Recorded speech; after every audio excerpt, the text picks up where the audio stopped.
So hello my dear MNS aspirants. बहुत सारे बच्चे बहुत समय से इंतज़ार कर रहे हैं कि फॉर्म कब निकलने वाले हैं। So finally a good news जो कि आप बच्चों के लिए निकल कर आई है, that is in the form of this form. Military nursing service का जो फॉर्म है 2023 के लिए वो रिलीज़ हो चुका है।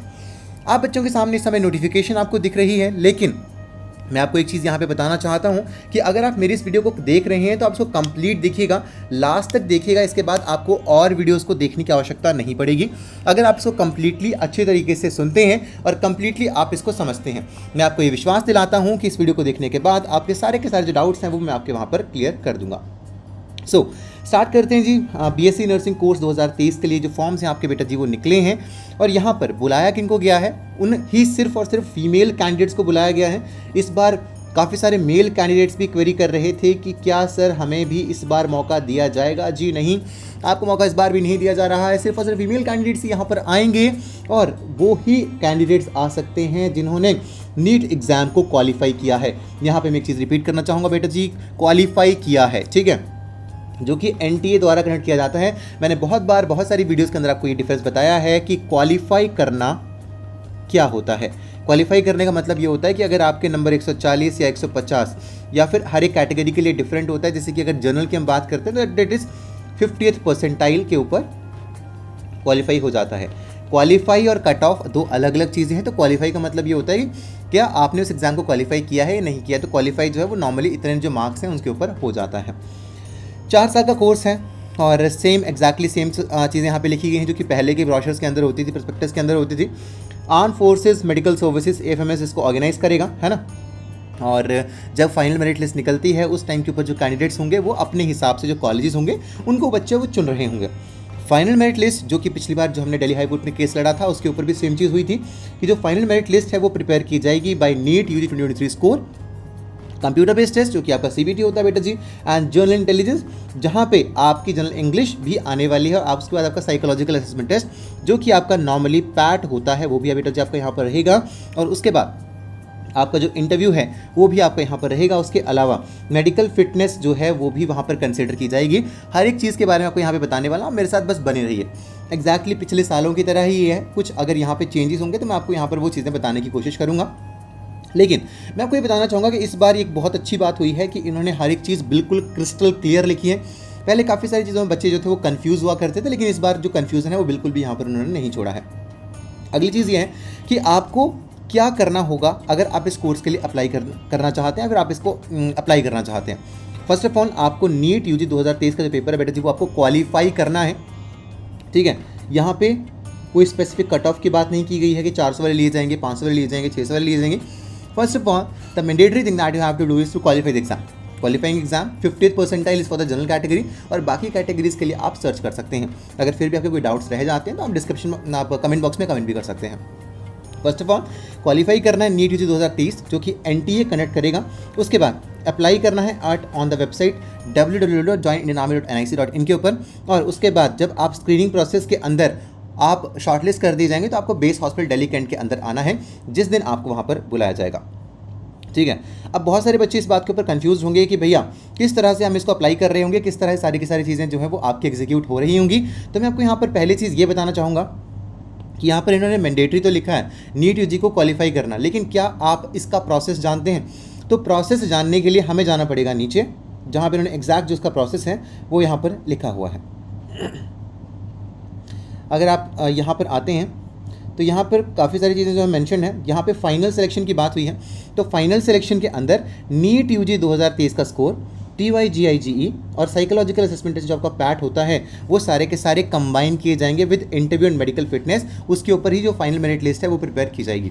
अब काफ़ी सारे बच्चों के बहुत ज़्यादा मार्क्स होंगे नीट के अंदर, काफ़ी सारे बच्चों के बहुत कम होंगे, लेकिन आपको हताश नहीं होना है, बिल्कुल भी नहीं होना, क्योंकि यहाँ पर बहुत सारे बच्चे वो भी होंगे जिनके नीट के अंदर बहुत अच्छे मार्क्स भी आए होंगे, उनको भी रिजेक्शन का जो सामना है वो यहाँ पर करना होगा।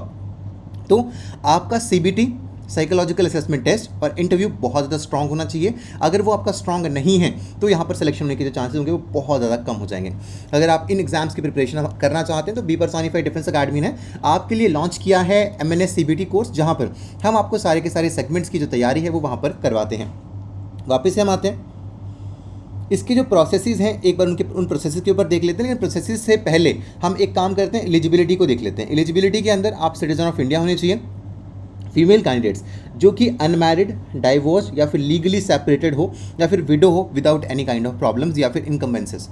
तो ये जो एलिजिबिलिटी क्राइटेरिया है वो वहाँ पर है। डेट ऑफ बर्थ का ये क्राइटेरिया है, अगर आप पैदा हुए हैं 1 अक्टूबर 1998 से लेकर 30 सितंबर 2006 के बीच में, जहाँ पर ये दोनों दिन इंक्लूसिव हैं, ये दोनों दिन माने जा रहे हैं 1 अक्टूबर और 30 सितंबर। अगर आप 1 अक्टूबर को भी हैं या फिर 30 सितंबर भी आपका लास्ट है, तब भी आप वहाँ पर कंसिडर किए जाएंगे। The next thing is education qualification. अब एजुकेशन क्वालिफिकेशन के अंदर क्या होता था, पहले भी ऑलमोस्ट सेम ही क्राइटेरिया था जो पिछले साल में हुआ करता था, जो पुराने बच्चों को इस चीज़ के बारे में पता होगा।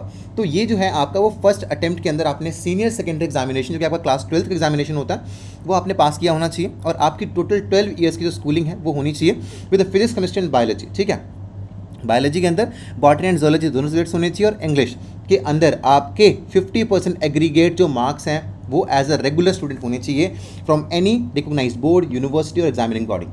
मतलब सीधा फंडा है, तुम्हारी 12th पास होनी चाहिए। 12th में तुम्हारे सब्जेक्ट्स कौन से होने चाहिए भाई, फिजिक्स, केमिस्ट्री, बायोलॉजी और इंग्लिश, और तुम्हारे जो 50% एग्रीगेट मार्क्स हैं इससे कम जो नंबर हैं वो आपके वहाँ पर नहीं होने चाहिए।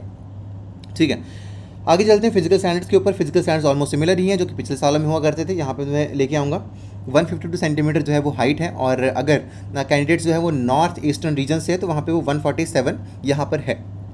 पहले यहाँ पे आई थिंक सो 148 को कंसीडर किया जाता था, लेकिन इस बार 147 जो है उसको वहाँ पर वो दिया गया है। An allowance for growth of 0.2 centimetre will be made for candidates below 18 years at a time examination. अगर आप 18 साल से कम हैं, ठीक है, लिखा है an allowance for growth of 0.2 centimetre will be made for candidates below 18 years at a time examination. अगर आप 18 साल से कम हैं और अगर आपकी हाइट कम है तो आपको 2 सेंटीमीटर का अलाउंस भी दिया जाएगा। ठीक है, कि आपकी हाइट भी बाद में बढ़ सकती है, तो आप 2 सेंटीमीटर का जो अलाउंस है बेटा जी वो भी आपको वहाँ पर प्रोवाइड किया जाएगा। The next thing is on SC and ST candidates. अब इस बार से क्या हो रहा है कि अब SC और ST कैंडिडेट्स को भी कंसिडर किया जाता है, तो वहाँ पर अब रिजर्वेशन का जो सिस्टम है वो भी यहाँ पर आ चुका है। पहले ऐसा कुछ नहीं हुआ करता था, लेकिन अब से वो चीज़ यहाँ पे होना शुरू हो गया, और उसी के साथ में NCC सर्टिफिकेट जो होल्डर्स हैं उनके लिए भी यहाँ पे जो प्रेफरेंस है वो आपकी वहाँ पर मिलने वाली हैं। तो अगर आप SC ST कैंडिडेट हैं तो आपके लिए मैंडेटरी है कि आप SC ST जो सर्टिफिकेट है उसको आप प्रोसेस करें, और आपका जो फर्स्ट क्लास मजिस्ट्रेट या फिर तहसीलदार हो गया, सब डिवीजन ऑफिसर हो गया, जहाँ पर आपकी फैमिली रहती है, आपको उनसे उसको इशू करवाना है, वो आपके पास होना चाहिए। उसी के साथ में अगर आपने NCC क्वालिफाई कर रखा है, NCC सर्टिफिकेट आपके पास है बेटा जी, तो आपको वो भी अपलोड करना है जिस टाइम के ऊपर आप अप्लाई कर रहे होंगे। अब काफ़ी सारे बच्चों के मन में ये सवाल आ रहा होगा कि सर अप्लाई हम कब से करना शुरू करेंगे, तो बेटा जी अप्लाई जो आप करना शुरू करेंगे वो नीट के रिजल्ट के आने के बाद अप्लाई करना शुरू करेंगे। इस बार मुकाबला बहुत कड़ा होने वाला है, कंपटीशन काफ़ी ज़्यादा होने वाला है, इसलिए आपको अपनी जो तैयारी है उसको बहुत बेहतरीन तरीके से करने की आपको बहुत ज़्यादा ज़रूरत है। उसी के साथ में आपको मेडिकल के अंदर भी बहुत सारी ऐसी प्रॉब्लम्स हैं जिसकी वजह से पिछले साल बहुत सारे बच्चे हमारे खुद के ही रिजेक्ट हो गए थे, तो इस बार आपको ये चीज़ का भी ध्यान रखना है कि आप मेडिकली रिजेक्ट ना हो। स्क्रीनिंग प्रोसेस के अंदर क्या होगा, first of all short listing करी जाएगी कैंडिडेट्स की, मतलब ये एक नॉर्मल प्रोसेस है, मैं आपको बता देता हूँ। First of all short listing करी जाएगी और वो नीट UG 2023 के स्कोर्स के ऊपर की जाएगी। ठीक है, आप पहले फॉर्म फिलअप कर रहे हो, है ना, फॉर्म फिलअप करने के बाद वो लिस्ट निकलेगी, रेफरेंस नंबर जो कैंडिडेट्स शॉर्ट लिस्ट हुए होंगे स्क्रीनिंग प्रोसेस के लिए उनकी लिस्ट आएगी joinindianarmy.nic.in की वेबसाइट के ऊपर। और यहाँ पर अब ऐसा नहीं होगा कि वो एक ही लिस्ट आएगी, वो अप्रॉक्सीमेटली आपकी 3 से 4 लिस्ट आएंगी और 5 लिस्ट भी हो सकती हैं। तो आपको परेशान आज बिल्कुल भी नहीं होना है कि यार मेरे मार्क्स कम हैं तो क्या मेरी सिलेक्शन हो पाएगी नहीं हो पाएगी। आपको वेट करना है 3 से 4 या 5 मेरिट लिस्ट का, जो कि आपकी वहाँ पर निकलेंगे। जो भी शॉर्ट लिस्ट कैंडिडेट्स होंगे उनको अपेयर होना है for TOGIGE psychological assessment test के लिए, इंटरव्यू के लिए और मेडिकल एग्जामिनेशन के लिए at base hospital Delhi cantt पे।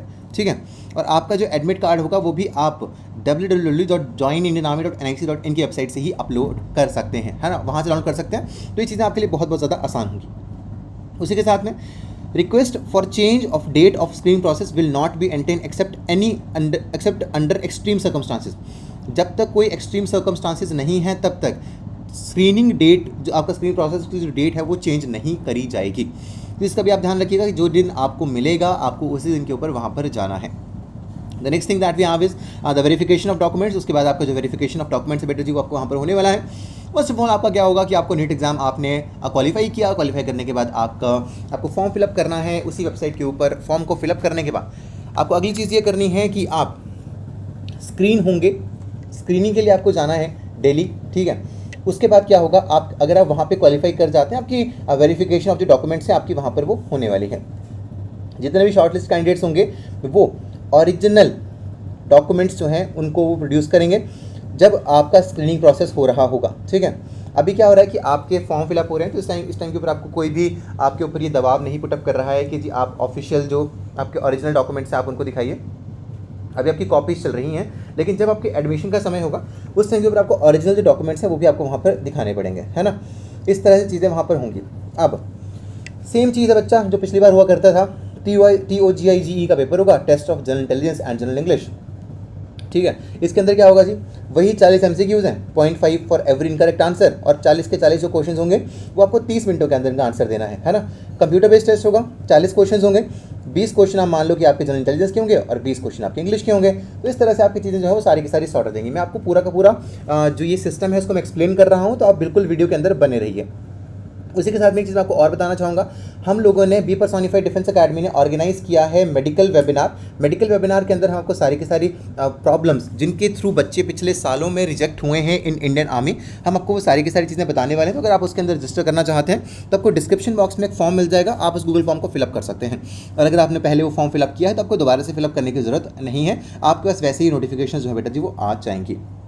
The next thing is psychological assessment test and interview. तो जितने भी लोग साइकोलॉजिकल असेसमेंट टेस्ट और जितने भी शॉर्टलिस्टेड कैंडिडेट्स होंगे उनका साइकोलॉजिकल असेसमेंट टेस्ट होगा और इंटरव्यू होगा by the board of officers at base hospital Delhi cantt. जो कैंडिडेट्स हैं उनसे पूछे जाएंगे काफ़ी सारे सब्जेक्ट्स के बारे में क्वेश्चन पूछे जा सकते हैं, क्लास अप टू क्लास 12 के आपके क्वेश्चन पूछे जा सकते हैं। ये देखो ये एक फंडा होता है उनका किस तरह से क्वेश्चंस पूछे जाएंगे, तुम टेंशन मत लो।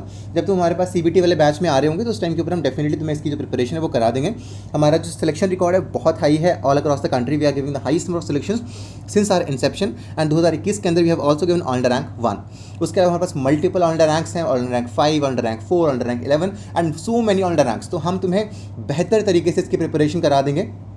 समय तुम्हारे पास काफ़ी कम होगा, तो इस कम समय के अंदर इस समय तो सेल्फ स्टडी के लिए बिल्कुल भी मत बैठना। इस समय सिर्फ और सिर्फ अपनी तैयारी के ऊपर ध्यान देना और तैयारी इतने बेहतरीन तरीके से करना कि बस तुम्हारी सिलेक्शन इस बार हो रही हो। इस बार सिर्फ और सिर्फ एक्सपर्ट्स के ऊपर भरोसा करना, खुद के ऊपर इतना भरोसा करना कि जो मुझे कराया जा रहा है उसको क्या मैं बेस्ट तरीके से कर रही हूँ या नहीं कर रही हूँ, है ना। इसके बाद एक चीज़ और यहाँ पे है कि इंटरव्यू के अंदर अगर आप किसी स्पोर्ट्स के अंदर पार्टिसिपेट करते हैं या फिर आपकी कोई अचीवमेंट है तो वहाँ पर भी आपको एक्स्ट्रा जो मार्क्स हैं वो दिए जाएंगे। एंड अगर आप डिपेंडेंट्स ऑफिसर्स, JCOs, ORs जो कि सर्विंग है, ASM या फिर किल्ड इन एक्शन है, तो वहाँ पर भी आपको जो वेटेज है बेटा जी वो भी आपको वहाँ पर मिलने वाली है। लेकिन मेजर चीज़ ये होती है कि आपको कंपटीशन को फाइट करना है। कंपटीशन को फाइट करने के लिए क्या करना होता है, उसके लिए बेहतर तैयारी करनी होती है। तो बेहतर तैयारी करना बहुत बहुत ज़्यादा ज़रूरी है। तो बेहतर तैयारी बी पर्सोनिफाइड डिफेंस अकेडमी आपको बहुत सालों से करा रहा है और इस बार भी वो आपके लिए बिल्कुल तैयार है कि आपको इतने बेहतरीन तरीके से प्रिपरेशन कराएं कि डेफिनेटली आप ही वो बच्चे हो जिसकी इस बार सिलेक्शन हो रही हो। The next thing is medical examination. Medical exam के अंदर मैं आपको बताऊंगा, हमने आपको बताया ही है कि एक चीज़ है हमने जो लॉन्च करी है दैट इज़ मेडिकल वेबिनार। जो हमारी टीम ऑफ डॉक्टर्स हैं वो इसके अंदर आपको कंप्लीट इन्फॉर्मेशन बताएगी कि मेडिकल के अंदर क्या क्या होता है और वहाँ पर आपको किस किस तरह से किन किन चीज़ों का ध्यान बहुत अच्छी तरीके से रखना है। तो मेडिकल एग्जामिनेशन आप इस तरह से इसका ध्यान रखेंगे। मेडिकल एग्जामिनेशन की आपको टेंशन बिल्कुल भी नहीं लेनी है। यहाँ पर सिर्फ इतना बताया गया है कि जो कैंडिडेट्स अनफिट डिक्लेयर किए जाएंगे वो दोबारा से री अपील कर सकते हैं, ठीक है। तो वो भी हमको बताएंगे जब हमारे पास आ रहे होंगे, तो उसकी आपको टेंशन लेने की बिल्कुल भी ज़रूरत नहीं है। तो ये री अपील का एक प्रोसेस होता है, तो वो भी आपके साथ हम एक्सप्लेन कर रहे होंगे, है ना। मेडिकल के अंदर क्या क्या होता है सारी की सारी चीज़ें बेटा जी हम आपको बताएंगे CBT वाले बैच के अंदर। तो अब जल्दी से जल्दी इसके लिए ये एनरोल कर लो। जो नंबर्स आपको यहाँ पर दिख रहे हैं ना, इन नंबर्स के ऊपर आज ही अभी कॉल कर लो, अपनी तैयारी को शुरू कर दो। बहुत सारे बच्चे ऑलरेडी तैयारी शुरू कर चुके हैं, आप किसका वेट कर रहे हो? वेट नहीं करना है, जल्दी से जल्दी एक्शन लेना है, अपनी तैयारी को शुरू कर देना है। अगली आती है फाइनल सिलेक्शन की। फाइनल सिलेक्शन किस तरह से कि मैंने को पहले बता दिया था कि तुम्हारे जितने भी पेपर हो रहे हैं, नीट UG का होगा, TOGIG होगा, साइकोलॉजिकल असेसमेंट टेस्ट होगा, इंटरव्यू होगा, इन सारे के बाद आपका एक फाइनल मेरिट लिस्ट निकलेगी। और फाइनल मेरिट लिस्ट किसके लिए निकलेगी जी? इन कॉलेजेस के लिए निकलेगी, ठीक है। कितने कॉलेज हैं गिनो जरा, कौन से वाले में जाना तुमको हैं, कौन से वाले में जाना चाहते हो? कमेंट बॉक्स में लिख के जाना, ठीक है। जिसमें जाना है कमेंट बॉक्स में लिख के जाना। ये कॉलेजेस हैं, टोटल 220 सीट्स आपको यहाँ पे मिलेंगे। अब यहाँ पे तुम्हें नॉर्मली बता दिया गया कि एडमिशन किस तरह से कॉलेज के अंदर होगी। तो कॉलेज के अंदर क्या होता है कि the selected candidate shell execute an agreement bond, या देखो यहाँ पे बॉन्ड होता है एमएनएस के अंदर, है ना, और आर्म फोर्सेस मेडिकल सर्विसेज उसको साइन करवाएगी तुमसे at the time of admission. तो तुम ये नहीं सोच सकते कि मैंने यहाँ पे ज्वाइनिंग कर ली और उसके साथ साथ में नीट की प्रिपरेशन कर रही हूँ और जी अगले साल में छोड़ के चली जाऊँगी। ऐसा करोगे तो बहुत घंटे फंस जाओगे, नहीं कर पाओगे, क्योंकि आपको बॉन्ड मनी जो है वहाँ पर वो पे करना पड़ेगा। ट्रेनिंग के समय आपको मिलेगा free ration, accommodation, uniform allowance और monthly stipend as the rules amended from time to time. मज़े हैं, कोई दिक्कत परेशानी नहीं होनी है, बस इस टाइम पे पढ़ लो, सिर्फ तुम्हें पढ़ने पे ध्यान देना और तुम्हें कुछ दिखना ही नहीं चाहिए। You should be the most brilliant students जो कि इस बार इस पेपर को निकाल रहे होंगे, है ना। The date of declaration of result by respective university will be the date of commission for the candidates. देखो दिस टाइम जो ये लास्ट की बात है, जब तुम्हारी कमीशनिंग होती है ना, तो कमीशनिंग के टाइम पे जब university specific university result declare करेगी तो उस टाइम के ऊपर आपकी जो कमीशनिंग की बेटा जी वो आपकी वहाँ पर हो रही होगी। तो ये यूनिवर्सिटीज़ के जो नॉर्म्स हैं उसके हिसाब से ही होगी, है ना।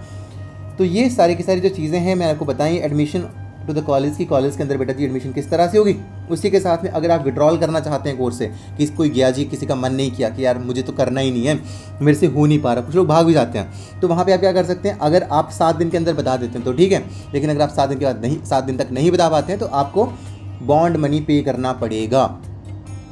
समझ रहे हो, तुम्हें 7 दिन के अंदर बताना है कि तुम्हें छोड़ना है। तो कई बार क्या होता है ना, कुछ प्रॉब्लम हो जाती है, किसी की और कहीं बेटर जगह पर सिलेक्शन हो जाती है, तो बच्चा जो है वहाँ पर वो लीव करने की सोचता है, तो आपको 7 दिन के अंदर अंदर ही बताना होगा, नहीं तो बाद में फिर बॉन्ड मनी भरने पड़ेगा। अप्लाई करने के लिए तुम्हें नॉर्मल चीज़ मैंने बताई है कि तुम्हें कहाँ जाना है, joininami.nic.in की वेबसाइट के ऊपर जाना है, जो कि तुम्हें कब खुलेगी, वो नीट 2023 के रिजल्ट के बाद, बहुत जल्दी आने वाला रिजल्ट है ना, बहुत जल्दी रिजल्ट आने वाला है नीट 2023 का। वहाँ पे आपको अपनी सारी की सारी डिटेल्स भरनी, नॉर्मल फॉर्म है यार, कुछ नहीं है, ना मोबाइल नंबर, ईमेल आईडी, बाकी की डिटेल्स भरनी है, वो तुम्हें हम सब बता देंगे, तुम्हें टेंशन नहीं लेनी, बस तुम्हें पढ़ाई पे ध्यान देना है। इस समय तुम्हें इन सारी की सारी प्रॉब्लम्स पे ध्यान नहीं देना, इस टाइम पे तुम्हें सिर्फ ध्यान देना अपने सीबीटी के ऊपर, अपने इंटरव्यू के ऊपर, अपने साइकोलॉजिकल असेसमेंट टेस्ट के ऊपर। इन सारी की सारी चीज़ों पे अगर तुम्हें ध्यान दोगे तो डेफिनेटली तुम्हारी सिलेक्शन हो रही होगी। इसी के साथ में ये भी होता है कि ऑफिसर कंस्ट्रक्शन जो है बहुत पहले से शुरू हो जाती है, और ऑफिसर अगर तुम्हें बनना है, वो भी स्पेशली इंडियन आर्म फोर्सेज के अंदर, तो डेफिनेटली तुम बनोगे, बस तुम्हें खुद के साथ लॉयल जो है वो होना होता है। कैंडिडेट्स को are requested to make correction in the filled application form using the edit menu and ensure all corrections are made before clicking the submit button. Correction in the application form will not be possible after final submission. इस बात का बिल्कुल ध्यान रखना कि final submission के बाद वो आपको करेक्शन करने का जो मौका है वहाँ पर वो नहीं देंगे। बहुत सारे बच्चे बोलते हैं बाद में कि यार अब भैया मैंने क्या करा था, मैंने ये गलत कर दिया, तो अब क्या वो करेक्शन फॉर्म निकालेंगे नीट की तरह? जी नहीं, वो नहीं निकालेंगे। इसलिए अपने आँख, कान और अपना दिमाग खोलना उस समय, जिस समय तुम फॉर्म भर रहे होंगे, तुम उस समय सबसे ज़्यादा अटेंटिव होने चाहिए, है ना, तभी तुम्हारा जो फॉर्म है वो वहाँ पर एक्सेप्ट होगा। जितने भी कैंडिडेट्स एक्सेप्ट SC ST उनको 200 रुपये देने पड़ेंगे, और only an application processing fee through online payment gateway. SC ST candidate have to upload the documentary proof, है ना। SC ST वालों को कुछ नहीं देना, बाकी जो जनरल वाले लोग हैं उनको 200 रुपये देने हैं। और ऑनलाइन पेमेंट गेटवे का मतलब ये होता है कि जैसे ही तुम्हें कोई भी ऑनलाइन पेमेंट जैसे तुम करते हो, मान लो तुम अमेजॉन पे कर रहे हो, फ्लिपकार्ट पे कर रहे हो, मिंत्रा पे कर रहे हो, है ना, जब सेल लगती है तो तुम कोई पेमेंट्स करते हो, वही होते हैं, तो उस टाइम के ऊपर उसी तरह से पेमेंट होगी। और जो कि जो SC ST कैंडिडेट्स हैं उनको पेमेंट करने की आवश्यकता नहीं है, उनको सिर्फ और सिर्फ अपने जो डॉक्यूमेंट्री प्रूफ्स हैं वहाँ पर अपलोड करने हैं, ठीक है।